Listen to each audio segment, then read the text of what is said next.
Welcome back to Arrakis Central. Please remember to like and subscribe and hit the bell notifications if you like this content. Well, episode 5 of Dune Prophecy was released, and this episode had many revelations and many Easter eggs from the Brian Herbert books in the show.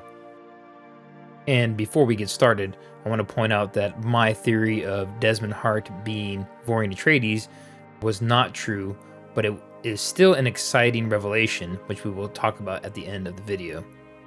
In the beginning of the episode, we see a ceremony of types at the Imperial capital, and it appears that Desmond is now in charge of the elite guard, which the Emperor has now declared as one of his main forces.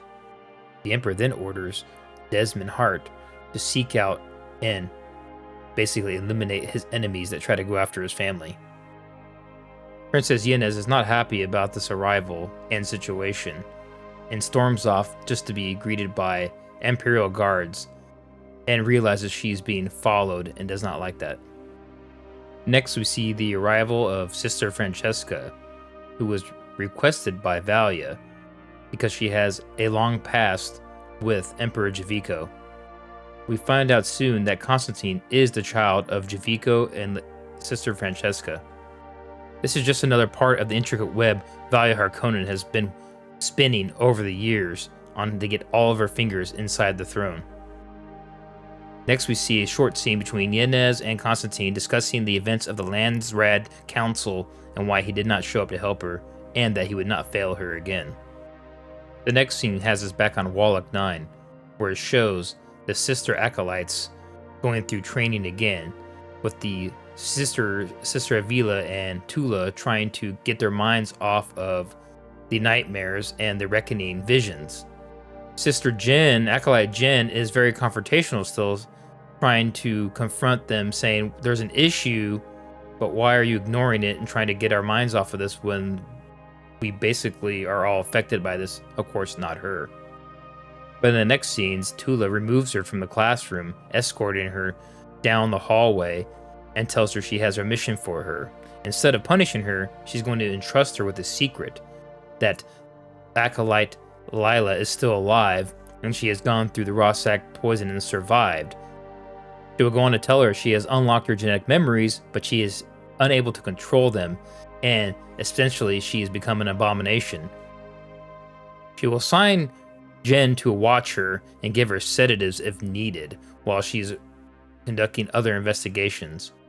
The next scene has us back in the Imperial Palace on Seleucus Secundus, where Sister Francesca is slowly manipulating her son to the benefit of the sisterhood.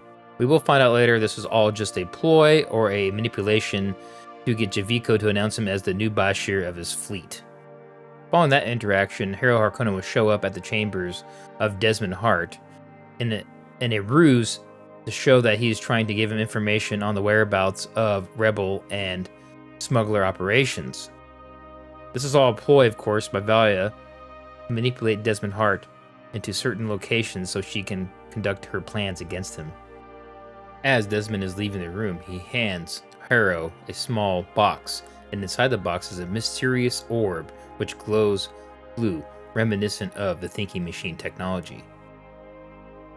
The next few scenes jump quickly, with Francesca and Valia having a discussion about her master plans. It then moves to Kieran Atreides looking at his secret plans and hiding his evidence of his rebellion activity. He was about to have practice with Constantine, but then Desmond shows up with his Imperial crack elite guards and thinks he is caught, but Desmond just asks him to come along as he's seeking out the smugglers and the rebels' locations around the city. He is slightly aggravated at Constantine for showing up late to practice. He then scolds him and gives him a small life lesson, which is maybe foreshadowing for later on in the episode. Kieran then goes to the bar to let Michaela know her cover is probably blown and that she needs to leave the city. He informs her that Desmond Hart is on the hunt for her and they need to get out of there, but she decides she's going to lay a trap for him instead. The next scene jumps back to Wallach 9 with the arrival of the DNA sample from the previous episode, which Valia collected from Desmond Hart. It's a delivery for Tula, given to Sister Avila. She will then give it to her to test it While this is happening, the loyalists to Dorothea's teachings are overlooking over the ravine, questioning everything that is happening within the sisterhood at this point. Lila then wakes up, who we think she is Lila, but at this point she is now possessed by Mother Raquella. Jen informs Tula about this, but there's no time as she needs her to investigate the source of the reckoning nightmares. Harold then returns back to Valia, informing her that his plan seems to have worked. He does not inform her of the secret orb that Desmond Hart gave him, though. It's at this time where she essentially promotes him to the lead of House Harkonnen, giving him the family signet ring. Francesca continues to manipulate Javico, telling him that she should put more faith into their son, Constantine. Of course, this is all part of the Sisterhood plan.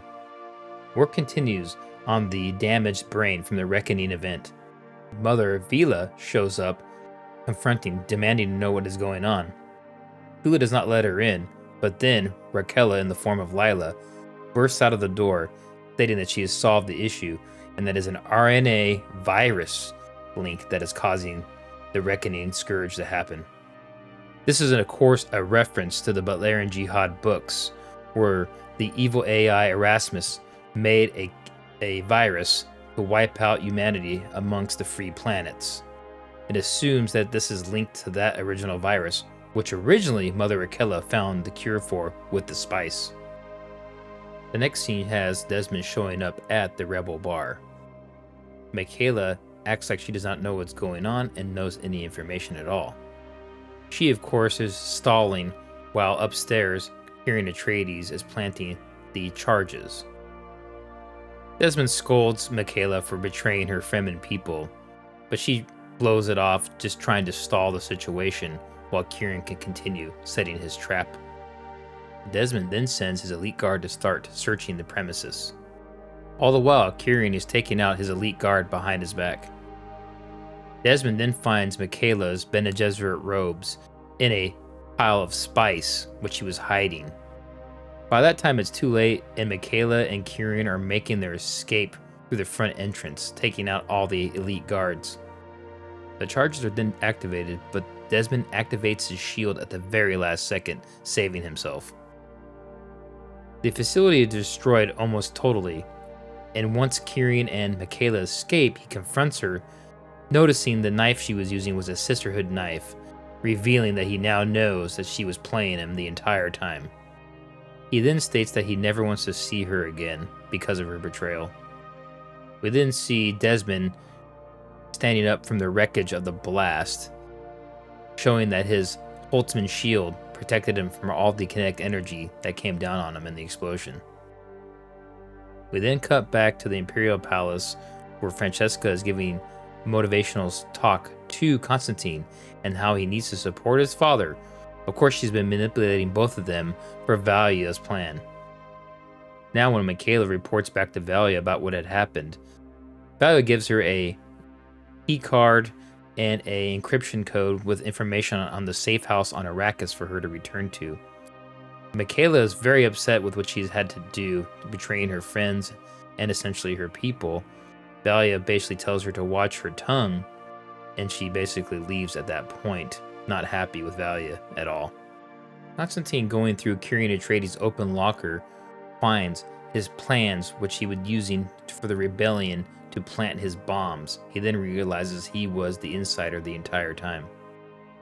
Kieran arrives back to the palace, and Constantine is thanking him for giving good lessons to him earlier and throughout all his training, not knowing that this was just a ploy because the guards were ready to arrest Kieran. The next scene has the Imperial banquet, where Javico announces that Constantine is now going to be his Bashar in charge of the Imperial fleet in orbit around Seleucus Secundus. This was, of course, Valia's master plan, in which he had Francesca manipulating the two to get this end result that the Sisterhood wanted. A blood heir of a Sisterhood member in charge of the Imperial fleet. Empress Natalia is not happy with this at all, and she realizes she is beginning to lose her power within the royal family. Yanez is also worried and disappointed of this action, as she is not happy with the way that the Imperium is going, and with the Landsrat in general. She then goes to where Kieran is being held in confinement, and use Trueslayer powers on him to see if he's telling the truth on if he really wants to better the Imperium. He tells her yes, and she believes him with all sincerity. We now see Lila wakes up as herself, and she asks how it went if they were able to discover any information. Jen tells her of the information that was discovered by Mother Raquella. It then cuts to Tula putting Desmond Hart's blood sample into the AI thinking machine computer to analyze it. They are hoping to discover the true identity of Desmond Hart in order to stop him however they can. Sister Francesca continues to weave her web of seduction on Emperor Javico, while the Empress is not happy about losing her power, so she moves into the chambers of Desmond Hart to make a deal with him to wipe out this sisterhood once and for all. And of course, for the final reveal of who Desmond Hart actually is. During this scene, the computer analyzes the blood sample and shows that the DNA of Desmond Hart is both Harkonnen and Atreides bloodlines. It is then revealed that the identity of Desmond Hart is none other than the child of Tula Harkonnen and Ori Atreides, her long-lost child.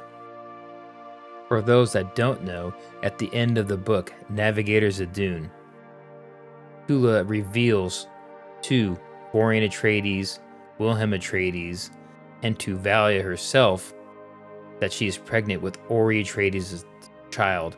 She does not know the sex at this time, or at least it wasn't revealed at the end of the book. And we can only assume that they will go on to maybe remove the baby or dispose of it, as Valia cannot stand the thought of having Atreides' blood mingling with Harkonnen. That is never discussed in the book, the outcome. So this is essentially what it appears to have happened. We can only speculate on what happened and how Tula hid the baby, but I think that will be revealed in the final episode, episode 6. But if you do like this content, remember to like, subscribe, and hit the bell notifications, and I will see you next time. Thank you.